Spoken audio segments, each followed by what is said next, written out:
140여 명으로 구성된 북한의 삼지연 관현 악단이 올림픽 기간 강릉과 서울에서 공연하기로 남북이 합의했습니다. 예술단은 육로를 통해 판문점을 넘어서 오는 방안이 검토되고 있습니다. 한편 평창 동계올림픽에 북한 선수단을 파견하는 문제를 논의하기 위한 남북 실무회담이 내일 판문점에서 열리게 됐습니다. 문성묵 한국국가전략연구원 통일전략센터장, 김철우 한국국방연구원 안보전략연구위원 두 분과 관련 이야기 나눠보겠습니다. 안녕하십니까? 네, 안녕하십니까? 문 센터장이 일단 저희가 가장 관심이 있는 건 이제 북한이 오긴 오는데 과연 예술단이 누가 오느냐. 그래서 지금 삼지연 관현 악단이라는 조금은 생소한 게 오는데 이 모란봉 악단과의 관계도 궁금하고 삼지연 관현 악단이 뭔지 좀 설명을 부탁드립니다. 예, 삼지연 관현 악단은 우리에게 알려지지 않은 그런 이름이거든요. 예. 그러니까 삼지연 악단이라고 하는 악단은 존재를 했어요. 예. 이것은 모란봉 악단보다 한 2, 3년 전에 다시 말하면 김정일이 생존할 시절에 만들어진 악단입니다. 예. 이게 삼지연 악단이 만수대 예술단에 소속된 그런 악단이고 대략 한 50명 미만으로 구성된, 그래서 김정일이 그때 당시에 이 삼지연 악단을 만들 때 고리타분한 그런 예술이 아니라 예. 정말 이 인민들이 울고 웃고 그 가슴에 와닿는 그런 걸 좀 해라. 예. 그래가지고 만드는 것이 바로 삼지연 악단이라고 얘기를 합니다. 그런데 삼지연 관현 악단이라는 이름이거든요. 예. 그래서 통일부 측에서도 삼지연 관현 악단은 좀 생소하다. 그게 삼지연 악단의 이름이 바뀐 것인지 아니면 이번 평창 올림픽에 보낼 예술단의 그걸 위해서 일부러 새롭게 만드는 것인지는 예. 알 수 없다. 왜냐하면 원래는 한 50명 정도 봤는데 오는 인원은 140명이거든요. 이런 차이가 너무 많이 나요. 그래서 모란봉 악단이 오지 않겠느냐라고 하는 것이 우리 언론에서도 관심이 많았고 또 우리 국민들도 혹시 모란봉 악단 공연을 보는 거 아니냐 예. 이런 생각을 했는데, 그리고 또 실제 현송월이라고 하는 북측 대표로 포함된 사람이 모란봉 악단의 이 단장이고 예. 대표로 나오고 그래서 이제 그런 거 아니냐 했는데 결론은 삼지연 관현 악단이 됐어요. 그래서 제가 생각할 때는 아마 북한이 지금 김정은 신년사 발표 이후에 북한이 아주 이번 평창올림픽을 계기로 해서 우리는 선수단, 응원단 정도 얘기를 했는데 예. 예술단, 태권도 시범단 이렇게 해서 대규모 인원을 보내겠다는 거 아니겠습니까? 북한의 의도가 무언지에 대해서는 나중에 두고 보면 정확히 알 수 있겠습니다만 이렇게 예술 분야에서 서로 남과 북이 교류를 갖는다는 것, 또 15년 넘게 만에 네. 이런 북한 관현 악단이 서울과 평양을 오가면서 공연을 한다고 하는 것은 의미 있는 그런 일이 아닐까 생각을 합니다. 알겠습니다. 김 의원님, 그러면 만약에 어떤 공연을 펼칠까 저희가 예상하는 건 조금 맞지 않을 수도 있지만 일단 궁금하긴 합니다. 이제 우리나라에 와서 어떤 공연을 펼칠까. 그러니까 이번에 남북 고위급 회담 이후에 첫 실무 접촉을 예술단, 그것도 삼지연 관현 악단이라는 새로운 이름으로 등장을 했는데 이것이 바로 북한이 생각하고 있는 그 의도가 상당히 반영된 거라고 봅니다. 그러니까 우리가 관현 악단 하면은 시청자 여러분들이 상당히 이해하기 어려운 난해한 그 전문곡을 장시간 연주하는 거 아니야. 그런 스타일이 아니고 하고 이럴 것 북한판 이번 거는 좀 다르다. 거기에 무용수도 있고 노랫말도 하는, 물론 오케스트라도 있습니다만은, 그러니까 이른바 우리 귀에 익숙하고 국제사회 사람들이 많은 사람들이 이 모습을 보고 북한이 체제 선전 마당으로 활용할 거는 아니지 않느냐라는 그 반전의 카드가 되는 겁니다. 그런 거죠. 그러니까 이른바 평양 보고용 연주가 아니고 대한민국과 국제사회의 마음과 생각을 흔들어 놓는 그런 공연이 될 것이다.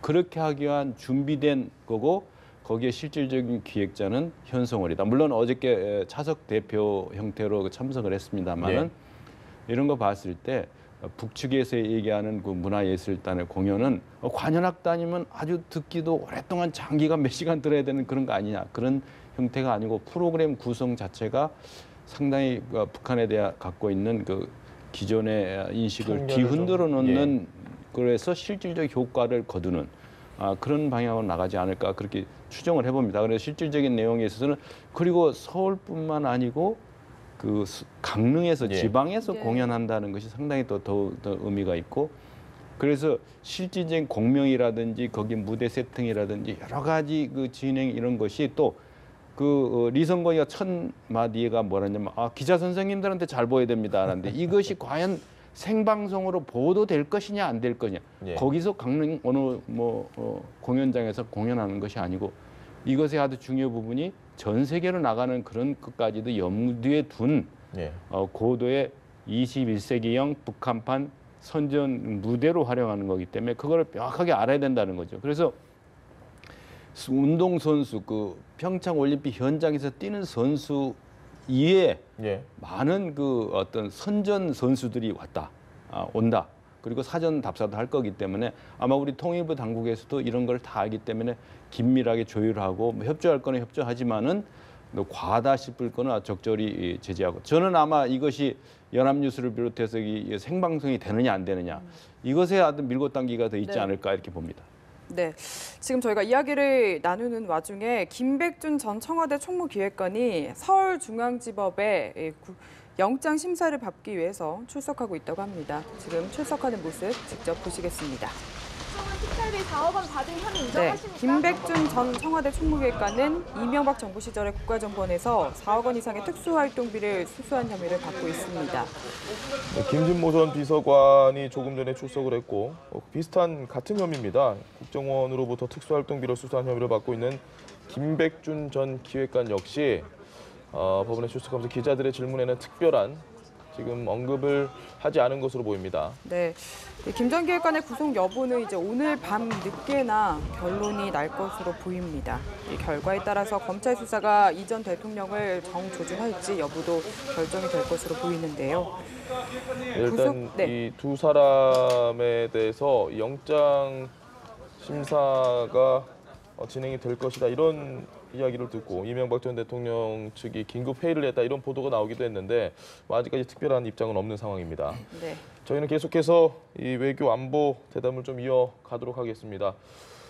문 센터장님, 지금 저희가 이 삼지연 관현악단 이야기를 하고 있는데 어쨌든 이 관현악 단장으로 현송월이 왔고 어제 아마 현송월의 모습을 궁금해했던 사람들이 상당히 많을 겁니다.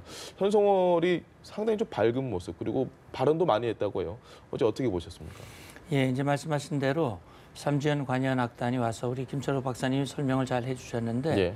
결국은 이 출발은 김정은의 신년사에서 우리가 좀 주목해봐야 됩니다. 예. 평창올림픽 개최, 성공적 개최를 진심으로 바란다라고 얘기를 했고 사실 평창올림픽의 대표단, 선수단을 파견하는데 파견할 선수가 몇 명 없어요. 예. 실제 북한의 동계올림픽 수준이 그렇기 때문에 아마 제가 볼 때는 그래서 예술단을 보내는 것은 이런 예술단을 통해서 뭔가 김정은의 뜻을 전달하고자 하는 그런 의지가 담겨져 있을 거예요. 예. 현송월을 어제 관현악단 단장이라고 하는 직함을 붙여서 내보낸 것, 뭐 실제 현송월이 지금 이번에 올 뭡니까? 삼지연 삼지연 예. 관현악단의 단장인지 아닌지는 지금 확실치는 않습니다만 예. 그러나 어쨌든 현송월을 내보낸 것은 사실 지금 김정은의 예술을 대표하는 얼굴이 바로 현송월이거든요. 예. 왜냐하면 실제 모란봉 악단이라고 하는 악단은 앞서 말씀드린 삼지연 악단은 아버지 김정일이 만든 악단이고 예.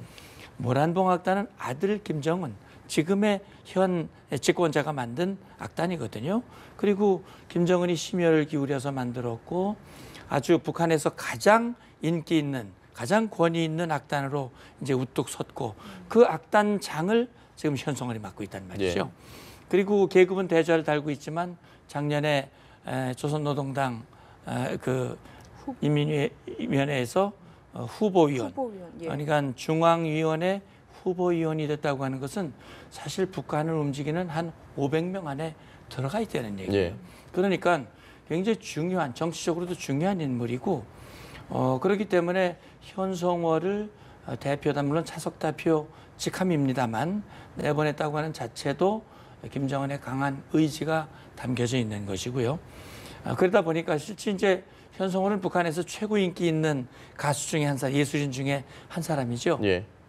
과거에 그 보천보 전자악단이라고 하는 그 악단의 가수였고 준마처녀라고 하는 그 노래를 불러서 예. 아주 일약 스타가 된 그런 인물이고 또 일각에서는 뭐 혹시 김정은의 옛 애인이 아니냐라는 그런 얘기도 있었고 2013년에 은하수 악단이 음란물 제작 그런 예. 사건에 연루돼 가지고 여러 명이 이 처형을 당했는데 그중에 포함된 인물이 아니냐. 예. 그랬다가 다시 나타나 가지고 결국 북경의 모란노 악단 대표 단장으로 가서 네. 실제 거기서 취소하고 돌아올 때도 굉장히 강한 모습을 언론에 비췄고 그래서 내외에 굉장히 유명세도 있고 또 말하자면 정치적 지위도 있고 그런 인원을 북측 대표단에 포함을 시켰고 어제 화면에 시종일관 여유 있고 예. 환한 모습 또 군복이 아니라 이제 사복을 예. 입고 그런 모습들을 보여줬다고 하는 것이 바로 그런 의미인데 결국 제가 앞서 말씀드렸듯이 아마 김정은은 이번 예술단 포함해서 북한 대표단 500~600명으로 지금 예상을 하고 있습니다만 네. 이것을 통해서 본인의 말은 빈말이 아니고 진심이라고 하는 걸 보여주고 역시 예술단에서는 정치색을 빼고 네. 정말 평창올림픽을 축하하고 이 남과 북이 하나라고 하는 것 다시 말하면 북한이 입만 열면 얘기하는 우리 민족끼리라고 하는 것을 최대한 부각시키고 하는 그런 아마 의지를 보이려고 애쓰지 않을까 하는 생각이 듭니다. 알겠습니다. 말씀하신 대로 좀 여담이긴 합니다만 워낙 언론의 관심도 높고 하다 보니까 이 옷차림부터 시작해서 뭐 갖고 있는 가방까지 참 화제가 됐거든요. 여성 앵커시라 예. 보시는 눈이 벌써 그런데 녹색 클러치백 예. 뭐 남성들은 잘 익숙하지 않은데 그것이 예. 명품이냐 아니냐 이런 논란 가지고 하이힐이 어느 제품이냐 그러니까 김정은이도 그 시계에서부터 모든 복장에 여러 가지 그 시사하는 메시지가 들어 있거든요. 예. 그래서 그 이름이 뉴스메이커는 이렇게 뭐 본인이 하는 것도 있지만 그 어떤 아주 세심한 복장, 언행, 그다음에 태도, 뭐 바디랭귀지까지 그 뉴스가 되는 상황인데 아마 현성월이 이런 뉴스를 몰고 다니는 그런 특성이 있기 때문에 네. 이 자유민주 체제의 그 어떤 그 아주 치열한 경쟁 속인 뉴스 속성을 알기 때문에 이런 것이 해외 브랜드하고 관련성도까지도 풀어가면서 이런 스케치보드죠. 네. 그 주변에 아주 사소한 것처럼 보이지만 그것이 오히려 더 사람들의 관심을 끄는 그런 여러 가지 끼워넣기식의 뭐 그런 보도 행태인데 여기서 앞으로 현성월이 저는 올 걸로 봅니다. 예. 현성월이 빠진 관현악단보다 현성월 한 명이 139명 이상의 뉴스 파워를 가지고 있거든요. 예. 그걸 통해 가지고 뉴스를 만들면서 김정은하고도 소통이 되는. 그래서 저는 이제 남북 군사회담에서 과연 육로 통행이다 이것도 중요하지만 예. 통신을 어떻게 할 것이냐. 여기 와서 뭐 지침을 받고 하는 거는 인터넷도 뭐 있습니다만 통신이 어떻게 될 것인가, 통행이냐 이런 것도 굉장히 중요한데 실제 남북 회담에도 많이 참석하셨습니다만 그래서 현성호는 일거수일투족이 이렇게 된다는 알기 때문에 과거에 핵미사일 도발 때도 보면 트럼프가 무슨 말하면 그 다음 날 바로 반응이 나고 그래서 2018년 오늘 현재 북한은 과거의 북한이 아니다. 예. 세계 정세 흐름을 바로바로 피드백되고 그것이 바로 정책 결정으로 되고 그래서 속도감이 있게 진행되는 거기 때문에 이 지금 그 1월 달부터 2월 9일까지 불과 한 달여간에 아주 릴레이 회담이 연속적 정신 못 차릴 정도로 이루어지고 네. 거기에 많은 코드가 이루어진다. 그 중에서도 우리 민족끼리 코드다. 거기에서 항상 이런 그 기본적인 그러면서도 국제사회 스탠다드에 어긋나는 눈살 찌푸리는 공연 그거 안 할 것이다라는 저는 이렇게 추정을 해보면서 현성월이 이제 앞으로 무슨 옷을 입었다 뭐 계속 뉴스를 계속 생산해 날 겁니다. 이것에 대해서 과도한 쏠림 현상 그것이 우리가 해야 될 사명이 아닌가 이렇게 그 쏠림 현상을 방지하는 것 그것이 우리가 해야 될 일이라 봅니다. 알겠습니다. 지금 뭐 우리 민족끼리 이런 거 사실 뭐 좋은 얘기인데 한반도기가 좀 뜨거운 이슈가 되고 있습니다. 어제 도정환 장관이 이야기를 했고 물론 IOC에서 최종 논의가 다시 한번 있긴 하겠지만 한반도기를 들고 공동 입장을 할 가능성이 높아지면서 곳곳에서 조금은 우려 섞인 목소리도 분명히 나오고 있는 것 같아요. 맞습니다. 그게 이제 우리 국민의 정서죠. 그러니까 평창올림픽은 명백히 우리 대한민국이 삼수 끝에 얻어낸 그런 올림픽이고 88 올림픽 이후에 이제 30년 만에 여는 올림픽이에요. 이 사실은 대한민국의 위상을 드높일 수 있는 그런 아주 소중한 올림픽이고 예. 그렇기 때문에 우리 국민들 마음속에는 한반도기가 물론 뭐 나쁜 건 아니죠. 과거에도 여러 번의 공동 입장이 있었고 예. 그런 공동 입장 때마다 한반도기를 들고 입장을 했어요. 그렇기 때문에 이제 과거에 그런 전례들이 있다는 점에서 아마도 그 도정환 장관이 그런 언급을 했다고 생각이 되는데 우리 국민들 중에는 거기에 대해서 불편해하는 그런 국민들도 적지 않다고 하는 점. 예. 아마 우리 국민들 그걸 생각하는 국민들은 이때야말로 우리 대한민국의 정체성, 우리 국민들의 자긍심 그런 것들을 제고해야 하는 그런 것이 아니냐라고 하는 부분인데 아마 한반도기를 얘기하는 것은 역시 이제 평화 올림픽을 지향을 하고 예. 또 한 가지 거기에 이제 의미를 붙인다면 원래 남과 북은 하나다라고 하는 것을 전 세계에 보여줄 수 있는 그런 점이 없지는 않아요. 그런 점에서 봤을 때 우리의 정체성도 부각시키고 그런 부분도 함께 할 수 있는 뭔가 좀 절묘한 지혜가 나왔으면 좋겠다는 생각이 듭니다. 네. 알겠습니다. 또 한반도기 좀 사용 여부를 떠나서 이걸 좀 본격적으로 논의하기 전에 왜 우리가 먼저 나서서 한반도기를 이야기를 했느냐 이걸 가지고도 좀 비판하는 여론이 있더라고요. 그래서 저는 그렇게 봅니다. 이거 뭐 국회에서 이렇게 논의가 되는데 답변을 안 할 수는 없고 예. 이런 것이 바로 이 국가 정체성이나 태극기를 둘러싼 논란 자체가 북한이 노리는 일차적인 수죠. 남남 갈등 이른바 상투적으로 되어 왔던 건데 그래서 우리가 여기서 우리 올림픽이 지향하는 정신이라든가 우리 국가 정체성 우리 저 뭐 6.25 전쟁 때 흥남부두에서부터 시작되는 그래서 오늘의 대통령까지 양산한 미국도 인정한 예.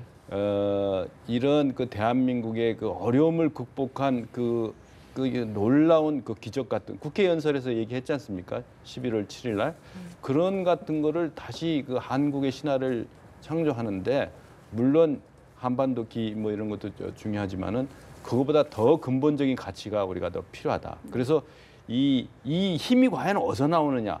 남북 간 군사적 갈등 이런 것도 있는데 이 대한민국 국민들의 그 저력을 전 세계에 알리는 계기로 삼아야 되지 과도하게 이 그 태극기 뭐 한반도기 논란으로 가는 거는 균형감 측면에서 맞지 않다. 그것이 바로 북한의 의도를 알면서 그 의도를 분석까지 해가면서 그거에 스스로 이용당하는 역용당하는 그런 문제가 있다고 봅니다. 그래서 이건 지혜롭게 좀 펼쳐나가면서 해결해 나가야 된다 이렇게 봅니다. 네, 네, 알겠습니다. 알겠습니다.